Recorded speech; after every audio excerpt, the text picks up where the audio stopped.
नमस्कार दोस्तों, इंडियन बहुजन युद्ध में आपका स्वागत है।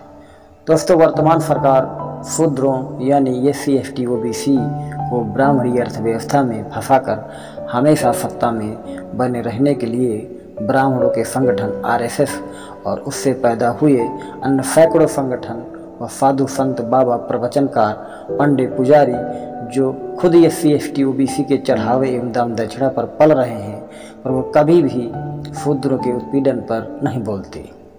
उनका एजेंडा शूद्रों को अंधविश्वास यानी भूत भगवान में फंसाए रखना, किसी भी कीमत पर तर्कवादी सोच से हमें दूर रखना है। दूसरा एजेंडा उनके माइंड में मुसलमानों के प्रति नफरत भरकर उन्हें हिंदू बनाए रखने का। ब्राह्मण व्यवस्था में हम सब चौथे दर्जे के नागरिक यानी शूद्र हैं।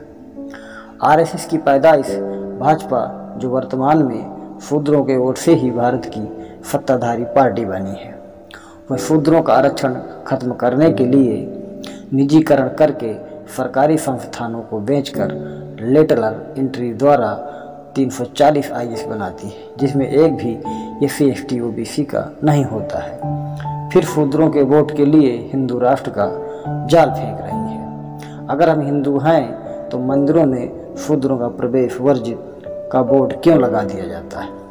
अतः हमें शूद्र यानी SC/ST OBC को इस ब्राह्मणी षड्यंत्र और उनके हिंदू राष्ट्र के जाल से बचने के लिए एकजुट होने की जरूरत है और अपने समतावादी महापुरुषों फुले, पेरियार, अंबेडकर के बताए गए मार्ग पर चलते हुए एकजुट होकर भारत की सत्ता पर हर हाल में अपने हाथों लेने की जरूरत है।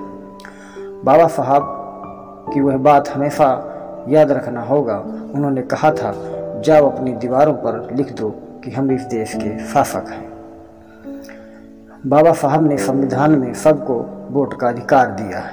हम 85% हैं, इसलिए भारत को ब्राह्मणशाही से मुक्त कराने के लिए और भारत को सशक्त बनाने व भावी पीढ़ी के उज्जवल भविष्य के लिए सबको न्याय दिलाने व महापुरुषों के सपनों को समृद्ध व प्रबुद्ध भारत बनाने के लिए हमें भारत का शासक बनना होगा और ब्राह्मणी वर्ण व्यवस्था के शूद्र अर्थात SC/ST OBC को संकल्प लेना होगा कि हम मनुवादियों के इस सपने को कभी साकार नहीं होने देंगे। अब हमें मालिक बनना होगा, सेवक नहीं। वो वैज्ञानिक बनना होगा, पाखंडी व अंधविश्वासी नहीं। हमें तर्कवादी सोच बनानी पड़ेगी और अपने बच्चों को शिक्षित करना होगा। जय भीम, जय बुद्ध, जय भारत।